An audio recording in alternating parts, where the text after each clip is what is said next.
Assalamualaikum warahmatullahi wabarakatuh.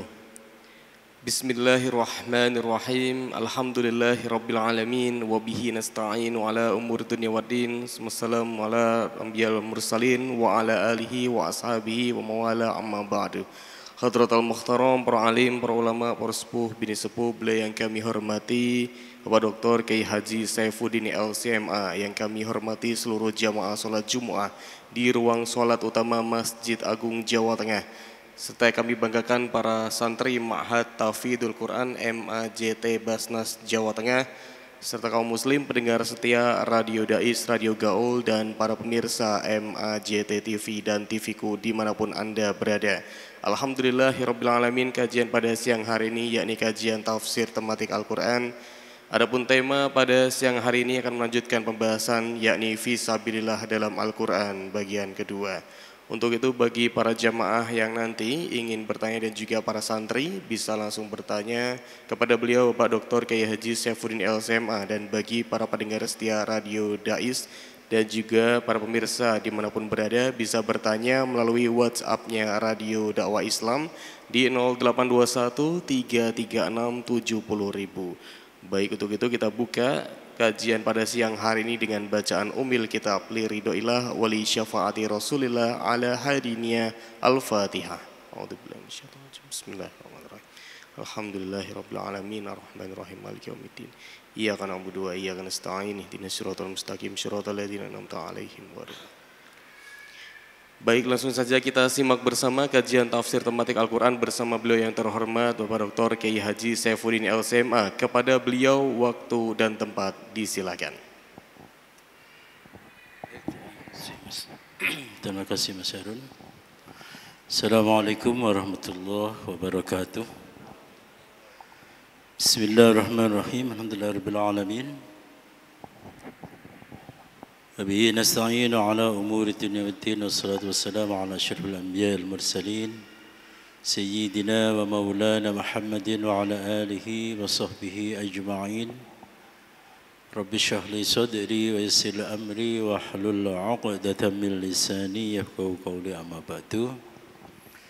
Hadirin jamaah kajian tafsir tematik Masjid Agung Jawa Tengah, baik yang ada di ruang utama Masjid Agung Jawa Tengah, para pendengar setia Radio Dais, MAJT TV, dimanapun Anda berada, semoga Anda semua, kita semua senantiasa diberikan sehat walafiat oleh Allah Subhanahu wa Ta'ala, diberikan panjang umur, diberikan rezeki yang banyak, barokah dan manfaat. Amin Allahumma amin.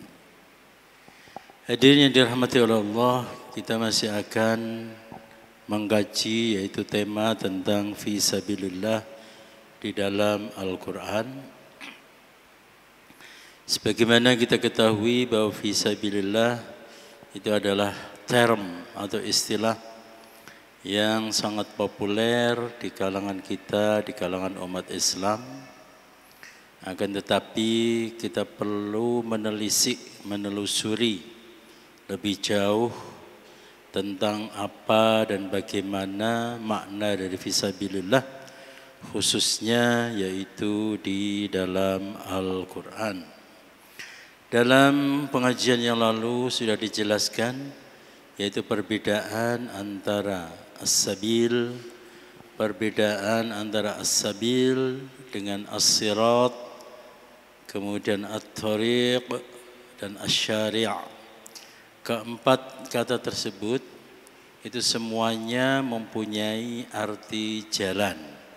Akan tetapi di dalam penggunaannya dalam bahasa Arab dan khususnya adalah di dalam Al-Quran itu berbeda antara satu dengan yang lain. As-sirat itu adalah jalan yang luas, jalan yang lapang, jalan yang sangat terang benderang. Di bawahnya yaitu as-sabil, dan di bawahnya lagi yaitu at-tariq. Ada sebuah ayat di dalam Al-Quran yaitu surah Al-An'am ayat 153. 153. Sani bisa membaca? Wa anna hadha sirati mustaqiman fattabi'uh. Ya, coba dilanjutkan.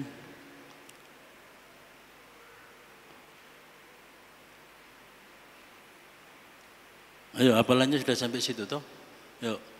Wa anna hadha sirati mustaqiman fattabi'uh wa la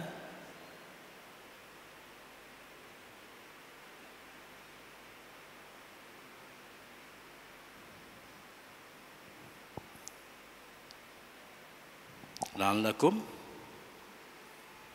tattaqun. masyaallah. Wa anna hadha sirati mustaqiman fattabi'uh.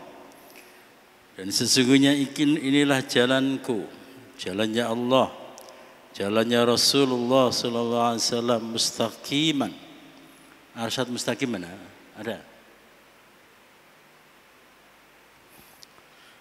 Mustaqim yang lurus, fattabi'u wala tattabi'us subula, janganlah kamu mengikuti jalan-jalan yang lain, fatafarraqa bikum, maka akan menjadi cerai-berai, akan menjadi tidak fokus dari jalan Allah Subhanahu wa taala. Coba kita cermati. Di sini ada penggunaan yaitu kata sirat. Kemudian setelahnya ada kata as-subul. Kemudian setelahnya ada kata sabil. Ini mengisyaratkan bahwa jalan Allah Subhanahu wa taala itu adalah sangat-sangat jelas, sangat lapang dan sangat terang benderang. Jalan Allah itu apa? Jalan Allah itu adalah syariat Islam, ajaran Islam. Itu sudah sangat jelas. Al-halalu bayyin wal haramu bayyin wa bainahuma umurun mutasyabihat. Sebutnya yang halal, yang benar, kemudian yang diridhoi oleh Allah Subhanahu wa taala itu adalah jelas.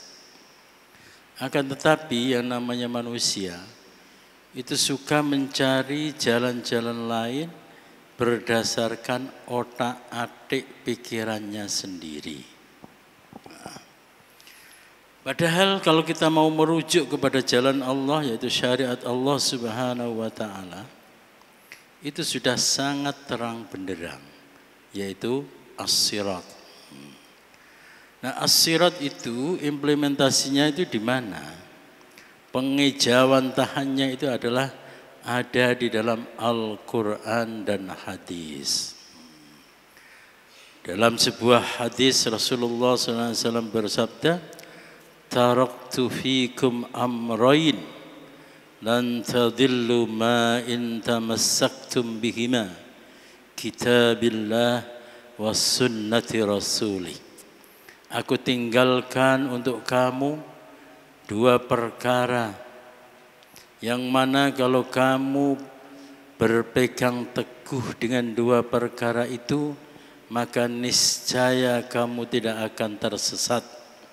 Yang pertama adalah kitabullah dan yang kedua adalah sunnah Rasulullah sallallahu alaihi wasallam. Tapi realitas yang terjadi atau apa yang terjadi di dalam kehidupan manusia,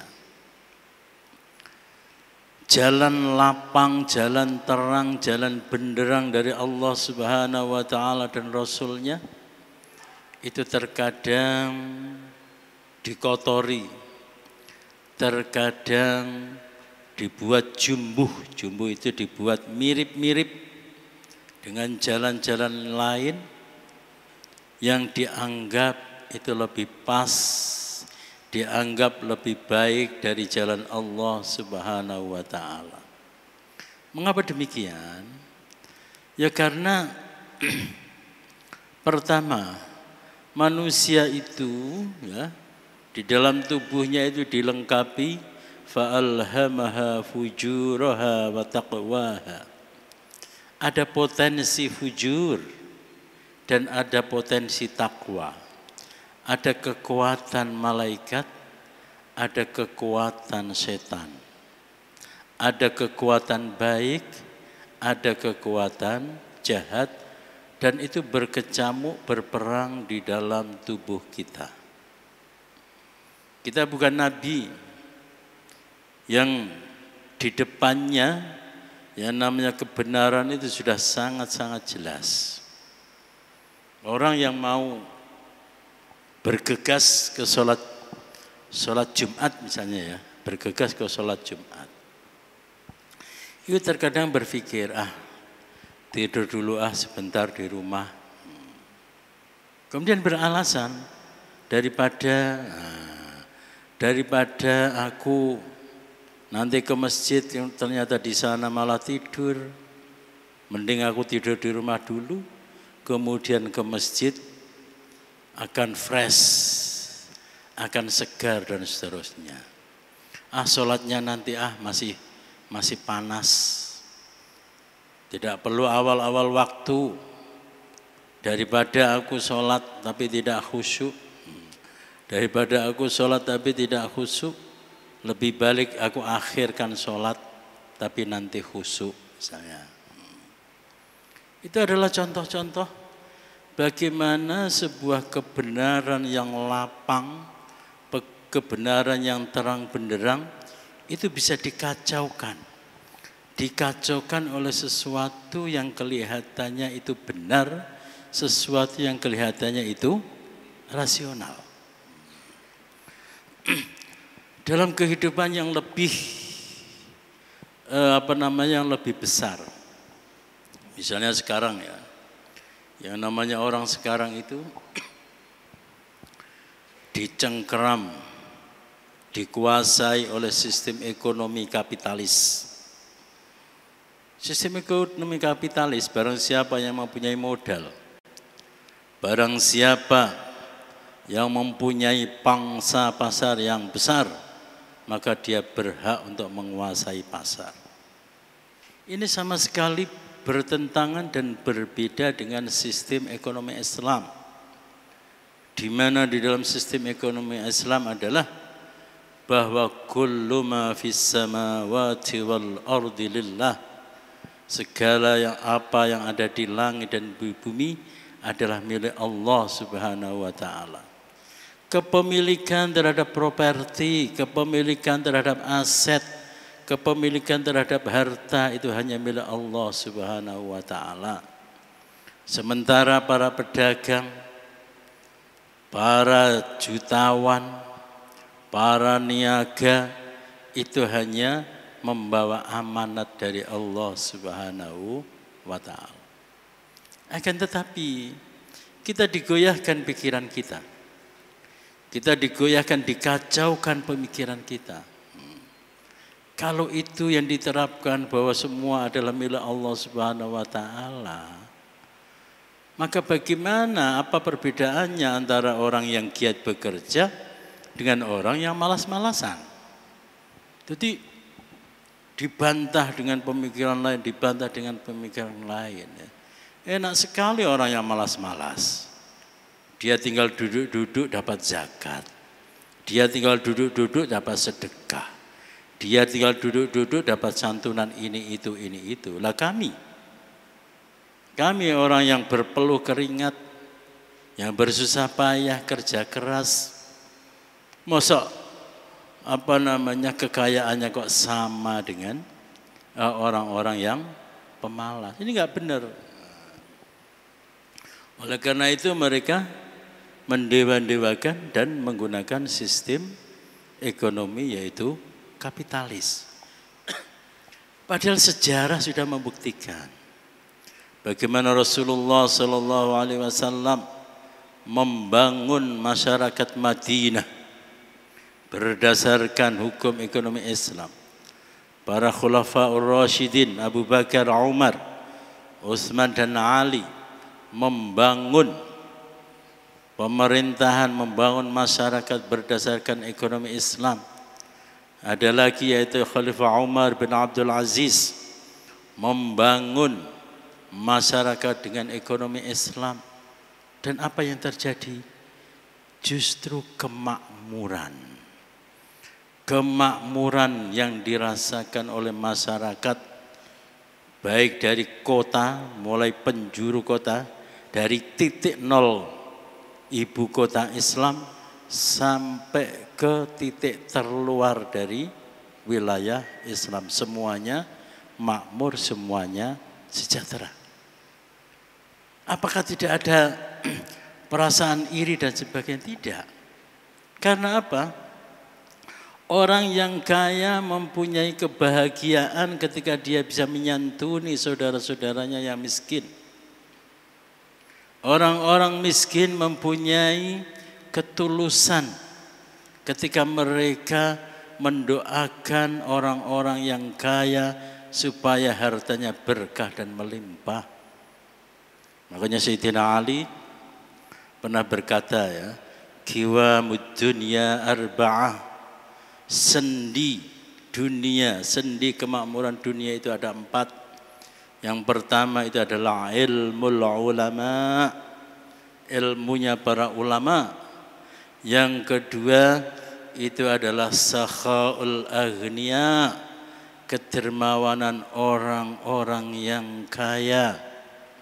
Dan yang ketiga yaitu doanya orang-orang fakir. Dan yang keempat yaitu tawadhu'nya orang-orang yang bodoh. Keempat hal itu kalau dijalankan tidak ada yang namanya iri, dengki, kemudian hasud, kemudian ingin memiliki harta orang lain dan sebagainya. Karena apa? Ya karena tadi orang yang kaya itu mempunyai kebahagiaan yang tiada tara ketika bisa memberi dan menyantuni orang-orang fakir. Orang-orang fakir mempunyai kebahagiaan yang tiada tara ketika menerima santunan dari orang-orang kaya dan bisa menengadahkan tangan memohon kepada Allah Subhanahu wa taala supaya harta orang-orang kaya itu barokah, supaya harta orang-orang kaya itu melimpah. Nah, tapi dengan sistem ekonomi kapitalis yang kita terapkan atau yang diterapkan oleh sebagian besar penjuru dunia itu ya, orang-orang fakir ditindas, diperbudak. Orang-orang kaya semakin sombong, berkacak pinggang kalau melihat orang-orang miskin. Jalan Allah, wa anna hadza siratu rabbika mustaqima. Jalan Allah itu sudah terang benderang, sudah sangat-sangat jelas. Akan tetapi yaitu kita lirik sana lirik situ, melihat pemikiran, melihat jalan yang ditempuh oleh orang-orang lain. Nah, yang menarik di sini adalah Al-Quran yang yaitu menyebut wala tattabi'us subul. Janganlah kamu mengikuti subul, yaitu sabil. Kenapa dikatakan sabil? Karena betapapun dalam pandangan Islam ya, teori mereka itu adalah salah. Akan tetapi dengan kelihayan mereka memutar balik fakta, dengan kecanggihan mereka membangun teori yang mereka agung-agungkan, maka apa yang mereka lakukan, teori yang mereka terapkan itu tetap bisa disebut sebagai sabil. Sabil, coba kita lihat kalau belajar ekonomi. Teori kapitalisme, dibangun dengan argumentasi yang sangat kokoh, yang sangat kuat. Sistem demokrasi juga demikian, dibangun dengan teori yang sangat kokoh dan orang bisa terheran-heran dan terkagum-kagum. Ada teori sosialisme juga dibangun dengan sedemikian indah dan sedemikian kokoh sehingga orang yang tidak mempunyai ghirah, tidak mempunyai hamasah keteguhan terhadap Islam bisa terkagum-kagum. Bisa terkagum-kagum dengan teori sosialisme, kapitalisme, sekulerisme, bahkan komunisme. Karena kelihatannya memang indah. Dan Al-Quran pun di dalam ayat ini itu mensinyalir atau mengakui ya, bahwa apa yang mereka lakukan itu bisa disebut sebagai sabil. Sabil itu sebagaimana dijelaskan di pengajian yang lalu, itu adalah jalan yang terang benderang juga. Meskipun terang benderangnya kalah dengan as-sirat. Sabil itu juga jalan terang benderang. Nah, di sini inilah ya. Di sini inilah perlunya kita itu teguh. Teguh dengan as-siratal mustaqim. Teguh dengan fa'akim wajhaka lid-dini hanifa. Gak usah menga-mengu, gak usah toleh kanan, toleh kiri, gak usah lihat kanan, lihat kiri. Fa'akim, luruskan wajhaka lid-dini hanifa, kepada jalan agama. Kita itu menjalani teori kehidupan modern, itu masih trial and error, ya. Masih coba-coba. Masih coba-coba. Sementara jalan Allah Subhanahu wa taala itu sudah dibuktikan selama beribu-ribu tahun. Jalan Islam itu bukan jalan yang baru, tapi sudah dibuktikan oleh nabi-nabi sebelumnya. Nabi Musa, Nabi Ibrahim, Nabi Nuh itu sudah membuktikan sejak ribuan tahun yang lalu tentang kebenaran Islam. Tapi ya gitu. Tapi gitu yang namanya juga manusia ya. Namanya juga kita. Maunya itu coba-coba. Coba ini coba itu Padahal bukti bahkan di dalam teori modern sendiri pun ya. Dalam teori modern sendiri pun itu yang namanya bukti atau evidence ya, eksperimen sejauh mana ini sudah dibuktikan dalam eksperimen misalnya, itu juga ada. Dan kita itu sudah mempunyai bukti-bukti yang sangat kuat, bukti-bukti sangat kuat. Dan Al-Quran pun sudah menegaskan, wala tattabi'us subula. Janganlah kamu mengikuti jalan-jalan orang yang enggak benar, jalan-jalan orang yang tidak mengenal agama, meskipun jalan pikiran mereka itu masuk dalam kategori as-sabil, masuk dalam kategori yaitu pola pikir yang lapang, pola pikir yang jelas. Baik hadirin sekalian gitu ya. Itu adalah gambaran ya. Gambaran sing jenenge wong ku ya. Wis diweki sing enak, sing apik. Iku ya jelas jenenge wong ya. Iku milih sesuatu sing jelek. Atas tabdilunal ladzi huwa adna billadzi huwa khair. Gambaran orang-orang Bani Israel, gambaran dari kita gitu. Apakah kamu hendak menukar dengan sesuatu yang buruk, padahal apa yang ada pada dirimu, ajaran yang diajarkan kepadamu, itu adalah sesuatu yang baik. Gambarannya itu ya. Kita diberi contoh oleh Allah Subhanahu wa taala yaitu orang-orang Yahudi, orang-orang Israel. diberi ajaran yang sangat-sangat indah dan bagus di dalam Taurat, diganti-ganti oleh mereka. Bahkan nemene Bani Israel dan orang-orang Yahudi diberi makan dengan makanan surga, yaitu al-manna wassalwa, sebuah makanan yang sangat lezat. Tapi mereka justru minta apa? Qalu ya Musa lan nasbira ala ta'amin wahid. Musa, aku tidak sabar. Ora betah mangan kok modele kaya ngene. Aku pengen apa iku jenenge? Pengen bawang, pengen terasi, pengen teri. Jadi yang diminta itu adalah makanan-makanan yang kualitasnya adalah rendah. Itu gambarannya. Meskipun Al-Quran dengan jelas itu mencela orang-orang Yahudi Bani Israel, tapi sejatinya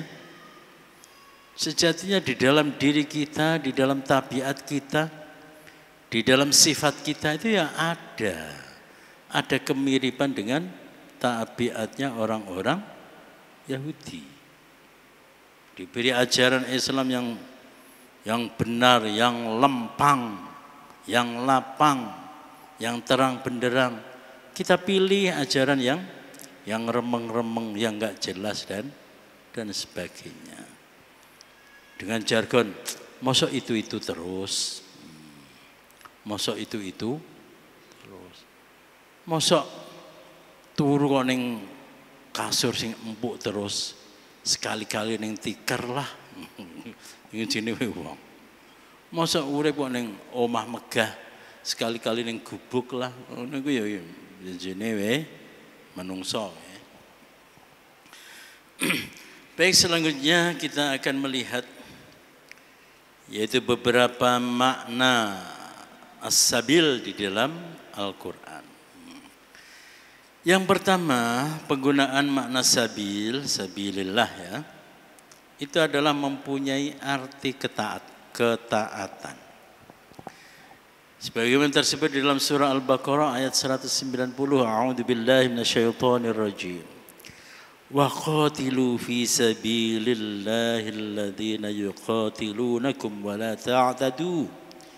Innallaha la yuhibbul mu'tadin. Perangilah di jalan Allah orang-orang yang memerangi kamu dan jangan melampaui batas. Sesungguhnya Allah tidak menyukai orang-orang yang melampaui batas. Pertanyaannya adalah, ketika sabilillah di sini itu artinya adalah ketaatan. Kenapa tidak langsung ya? Tidak langsung di sini digunakan yaitu kata taat. Misalnya ya, wa atiullaha. Wa atiullaha fi al-qital atau fi qitalil ladina yuqatilunakum wa la ta'tadu. Saya ingin mengajak Anda untuk melihat betapa indahnya bahasa Al-Quran. Meskipun di sini fisabilillah artinya itu adalah ketaatan kepada Allah. Akan tetapi ketaatan dalam konteks ini itu adalah ketaatan yang tidak biasa. Ketaatan yang di sini ini adalah ketaatan yang bisa diibaratkan yaitu ketaatan yang memenuhi jalan, yaitu sabilillah. Sabilillah. Kita tahu ada istilah yaitu Ibnu Sabil. Ibnu Sabil atau musafir, musafir. Kenapa ada istilah musafir? Ada istilah Ibnu Sabil. Musafir itu artinya adalah orang yang bepergian. Tapi perginya itu bukan suatu pergi yang intens. Ya paling misalnya ya, ke Surabaya sekali 2 kali, dia bisa disebut sebagai musafir. Atau orang yang pergi ke Jakarta, dia bisa disebut sebagai musafir. Tapi tidak bisa disebut sebagai Ibnu Sabil. Ibnu Sabil itu adalah orang yang gambarannya itu seakan-akan waktunya itu hanya di jalan. Waktunya hanya di jalan. Maka disebut dengan Ibnu Sabil, anak jalanan. Anak jalanan. Ini Ibnu Sabil. Jadi kalau kita itu pagi ning dalan ketemu karo iku, awan-awan ning dalan ketemu karo wong iku, bengi-bengi ning dalan ya ketemu karo wong iku. Nganggo mobil pendek ya, kemudian ada benderanya kayak gitu ya, bane pirang-pirang ya, Ibnu Sabil. Nah demikian juga ketika ketaatan itu diungkapkan dengan term atau dengan lafal fisabilillah. Itu artinya apa? Itu artinya adalah gambaran bahwa orang yang melakukan ketaatan itu, orang yang bertaat kepada Allah Subhanahu wa taala, ibaratnya itu tiada hari, tiada waktu, tiada tempat selain dia itu taat kepada Allah Subhanahu wa taala. Dengan kata lain, bahwa ketaatan orang tersebut itu adalah orang yang taat kepada Allah tidak hanya sekedar dengan pikirannya, tapi pikiran, jiwa, harta, tenaga dan sebagainya. Dengan demikian kita bisa melihat satu korelasi ya, suatu hubungan yang sangat tepat bahwa orang yang berjihad fisabilillah, orang yang berperang fisabilillah di medan perang, jangankan harta,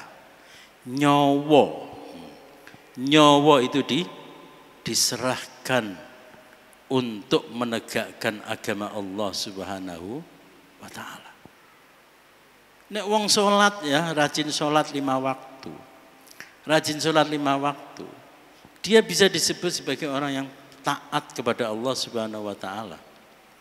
Tapi ketaatan orang yang sholat belum bisa disebut sebagai fisabilillah. Kenapa?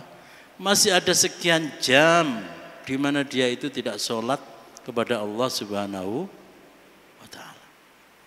Masih ada ruang di dalam pikirannya di mana dia itu tidak konsentrasi untuk sholat kepada Allah Subhanahu wa ta'ala. Tapi orang yang berperang di jalan Allah itu semuanya total. Semuanya total diserahkan kepada Allah Subhanahu wa ta'ala. Ada sebuah hadis. Di situ diceritakan ada seorang sahabat namanya Al-Bahili.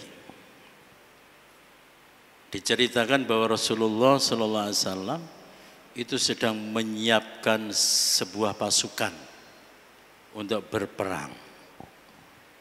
Kemudian dia mendatangi Rasulullah. Ya Rasulullah, saya mau ikut perang. Oke, silakan. Apa dia bilang? Ya Rasulullah, doakan saya mati syahid ya Rasulullah. Doakan saya mati syahid. Lalu apa yang didoakan oleh Rasulullah? Allahumma sallimhum wa ghanimhum. Ya Allah, berikan keselamatan kepada pasukan-pasukan itu. Dan berilah kemenangan kepada mereka ya Allah. Ketika yang lain, orang itu matur lagi, ya Allah, ya Rasulullah, doakan aku supaya mati syahid di medan perang ini ya Rasulullah. Tapi lagi-lagi Rasulullah mendoakan, Allahumma sallimhum wa ghanimhum. Sampai ketiga kali. Akhirnya dalam tanda kutip dia putus asa. Waduh, Iki pengen mati syahid ora kelakon iki. Pengen mati syahid ora keturutan iki wah. Yes, nek kula mboten sakit mati syahid ya Rasulullah, doakan ibadah apa yang dengan ibadah itu aku bisa masuk surga. Kemudian Rasulullah bersabda, sum, berpuasalah kamu. Fa innahu la matsila lahu. Sesungguhnya berpuasa itu tidak ada bandingannya. Apa yang bisa kita ambil dari hadis tersebut? Jadi orang yang berperang di jalan Allah atau berperang di medan perang, ya, itu semuanya itu diserahkan kepada Allah untuk menegakkan dan meninggikan agama Allah. Oleh karena itu di dalam hadis itu diceritakan ya, bahwa Rasulullah ketika mempunyai rencana untuk berperang itu selalu disembunyikan. Disembunyikan. Supaya apa? Supaya orang-orang atau para sahabat itu tidak kemudian mencurahkan segala waktunya untuk perang itu. Jadi paling cepat itu 1 minggu. Dan lebih sering Rasulullah itu mengumumkan perang itu hanya hitungan hari. Karena begitu diumumkan, Sayyidina Utsman, ya Rasulullah, aku mempunyai 200 ekor unta. 200 ekor unta ini beserta isinya aku serahkan untuk peperangan ini ya Rasulullah. Abu Bakar menyerahkan ini. Anak-anak muda langsung mengasah pedang. Itu gambaran para sahabat ya, ketika diperintahkan atau diumumkan peperangan oleh Rasulullah Sallallahu Alaihi Wasallam. Jadi ketaatan mereka itu jauh di atas apa yang bisa kita mampu lah. Kalau kita itu maksimal ya tingkatan kita itu hanya orang yang taat. Hanya orang yang taat. Sholat ya kadang jamaah, kadang ora. Jamaah yang mergo diopra-opra. Ya. Jadi ketaatannya itu enggak stabil. Tapi kalau para sahabat itu ketaatannya wes mentok ya. Mentok top gear kalau apa namanya racing gitu ya, top gear. Oleh karena itu ketaatan mereka oleh Al-Quran itu dibahasakan dengan fisabilillah, dan berperanglah fisabilillah dengan ketaatan yang kamu tunjukkan dengan pikiranmu, dengan tenagamu, dengan segala upayamu. Sekali lagi kita bisa melihat ya, kita bisa melihat bagaimana kejelian Al-Quran ya, di dalam memilih lafaz, di dalam memilih diksi. Al-Quran tidak mengatakan waqatilu fi ta'atillah, karena ketaatan itu milik orang-orang yang semacam-macam kita itu ya. Tapi waqatilu fi sabilillah. Dan oleh karena itu kalau ya, tapi ya pasti ada lah. Kalau ada di antara kita ya, orang yang di dalam sholat itu benar-benar all out, orang yang di dalam zakat itu benar-benar all out, maka dia disebut sebagai fisabilillah. Guru-guru ngaji di kampung-kampung, entah hujan, entah panas, entah dibayar, entah tidak, entah muridnya baik-baik atau ndablek, muridnya datang semua atau cuma 2, tapi tetap ngaji, maka disebut fisabilillah. Baik, yang selanjutnya yaitu kekuatan atau kemampuan.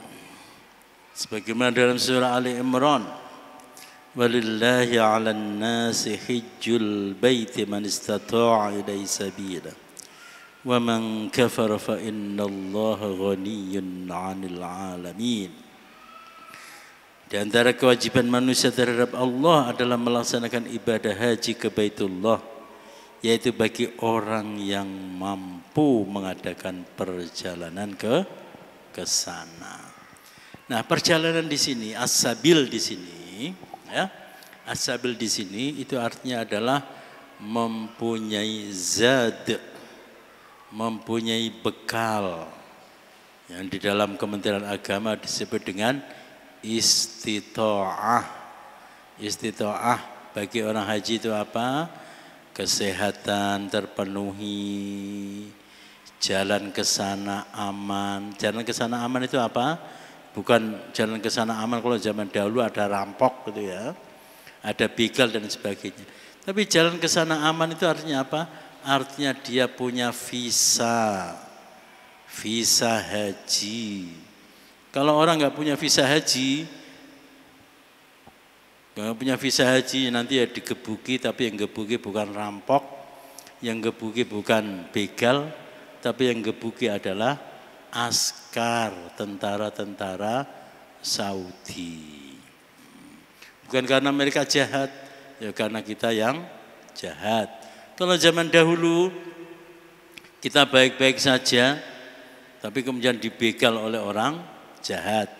Tapi orang sekarang kita yang bermasalah kemudian digebuki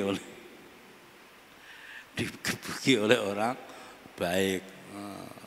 Jadi jangan kamu kiaskan, podo karo zaman biyen. Podo karo zaman biyen, munggah kaji dihadang-hadang karo begal. Aku saiki ya podo, munggah kaji dihadang-hadang karo wong iku. Ya beda. Kalau biyen itu begalnya yang jahat, kalau sekarang kamunya yang jahat nggak punya visa. Ya. Kemudian kata sabil mempunyai arti yaitu jalan keluar. Jalan keluar di dalam surah Al-Isra ayat 48. Ungdur kaifa durabu lakal amsal fadallu fala yastati'una sabila. Perhatikanlah wahai Muhammad, bagaimana mereka membuat perumpamaan-perumpamaan yang buruk tentang engkau, maka sesatlah mereka sehingga tidak sanggup mendapatkan jalan untuk menentang kerasulanmu. Fala yastati'una sabila, gambaran orang-orang yang menentang hujjah dari Rasulullah sallallahu alaihi wasallam. Sebagaimana saya ceritakan tadi ya, apa yang dibawa oleh Rasulullah sallallahu alaihi wasallam itu adalah as-sirat. Sementara hujjah argumentasi yang dimiliki oleh orang-orang kafir itu paling tinggi, itu derajatnya itu adalah as-sabil. Derajatnya adalah as-sabil. Jadi seindah apapun, sekuat apapun argumentasi atau sabil yang dimiliki oleh orang-orang kafir, itu tidak akan mungkin untuk mengalahkan as-sirat. Dan ini kembali menegaskan kepada kita, kita itu mempunyai as-sirat yang sejatinya dilawan oleh as-sabil apapun, kita itu pasti menang.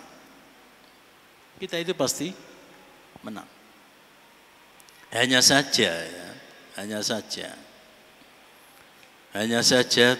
kita itu yang yang tidak pede.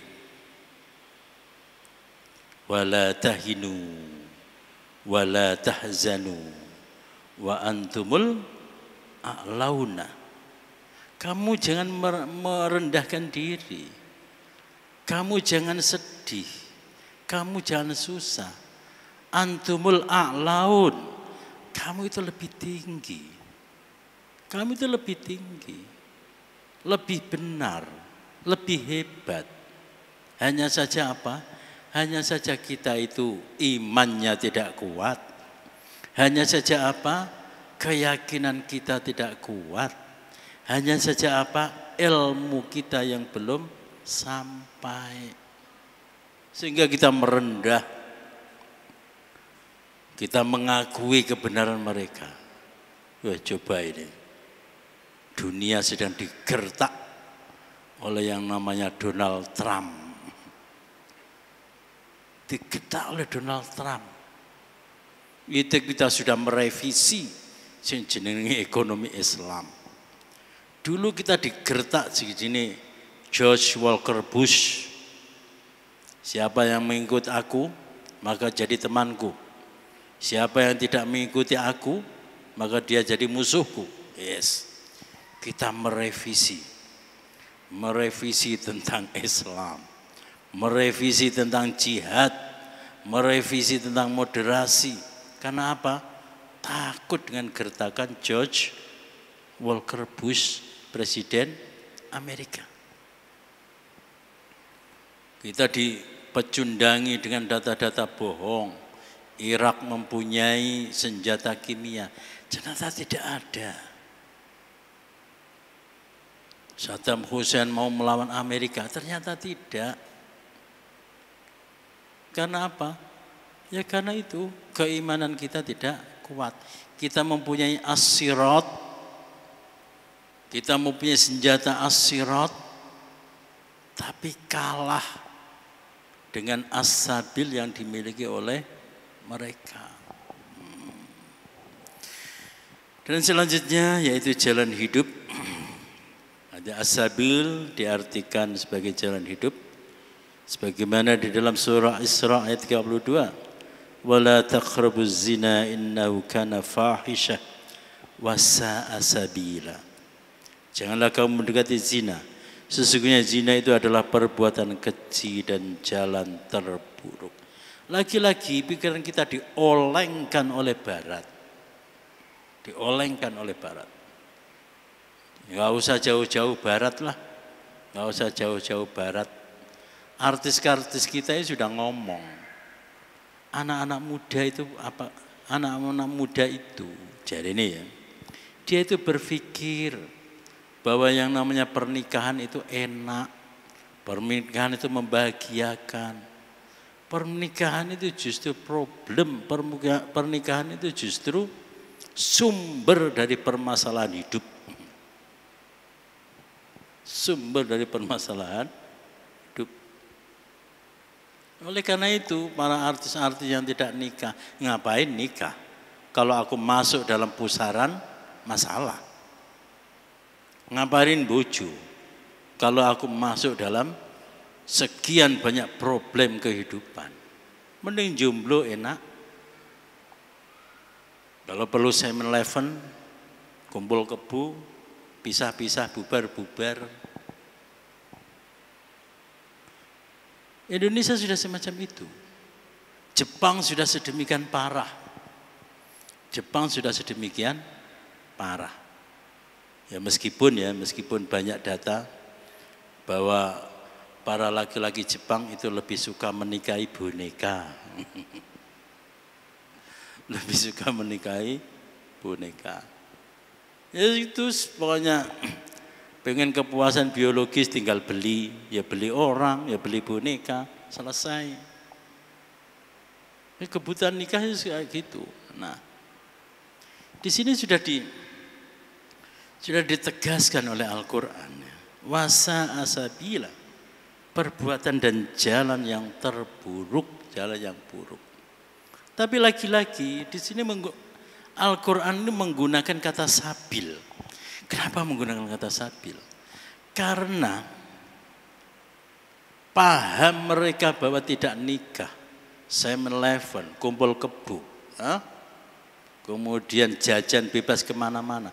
Itu adalah jalan hidup yang penak, jalan hidup yang praktis, jalan hidup yang kemanfaatannya bisa langsung dirasakan. Dengan kata lain, Seperti saya katakan tadi, pernikahan, yaitu melakukan hubungan seksual tapi dengan jalan yang benar, itu jalan yang rumit, jalan yang penuh masalah, problem.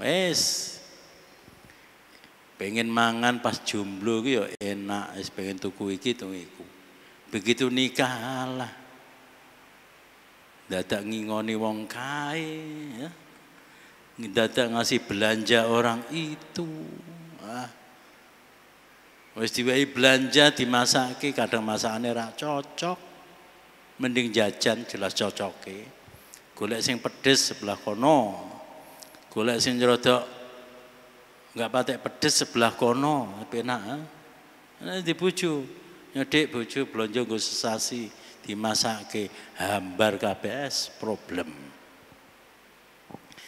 Mangsane pengen anak ra duwe anak problem. Duwe anak nakal problem.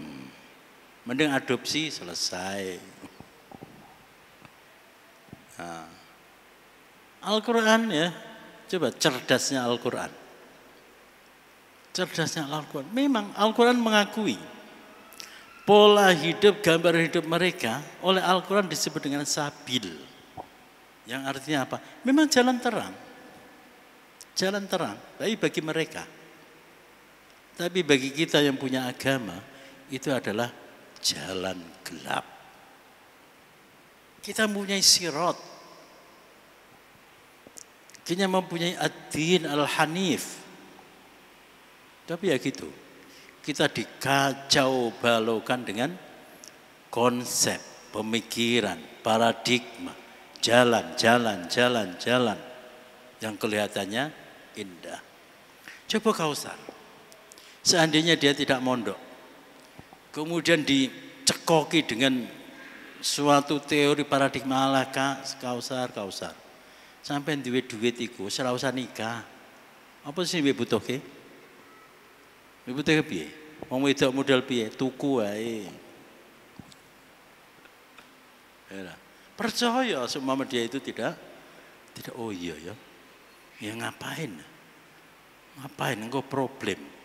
Anake wong salah sithik Kalau kamu jajan Kausar, atau taruhlah misalnya pacaran misalnya, bosen tinggal, ganti meneh, enak tuh. Jadi argumentasinya itu ya, argumentasi mereka itu kelihatannya Masya Allah, rasional, logis. Oh iya, ketok. Dan Al-Quran pun mengakui bahwa itu adalah sabil. Tapi tidak semua sabil, tidak semua jalan terang itu adalah terang yang sejatinya. Baik para hadirin sekalian, demikianlah pengajian kita. Masya Allah kita bisa melihat ya, bagaimana indahnya Al-Quran di dalam memaparkan satu konsep demikian detail, demikian indah. Ada pertanyaan? Tidak ada. Baik, demikian yang bisa saya sampaikan, kurang lebihnya mohon maaf. Kita akhiri doa kafaratul majlis. Subhanakallahumma wa bihamdika asyhadu an la ilaha illa anta astaghfiruka wa atubu ilaik. Assalamualaikum warahmatullahi wabarakatuh. Waalaikumsalam warahmatullahi wabarakatuh. Alhamdulillahirrabbilalamin, kajian tafsir tematik pada siang hari ini telah selesai. Marilah kita tutup dengan bacaan hamdalah bersama-sama. Alhamdulillahirrabbilalamin, dan semoga apa yang kita dengarkan pada siang hari ini menjadikan berkah dan juga manfaat bagi kita dan senantiasa diridhoi oleh Allah Subhanahu wa taala. Akhirul kalam wa nasallahu taala wa iyyakum bitaufiq wa najat. Jazakumullahu khair wa huwa muwaffiq ila aqwamit thoriq. Wassalamualaikum warahmatullahi wabarakatuh.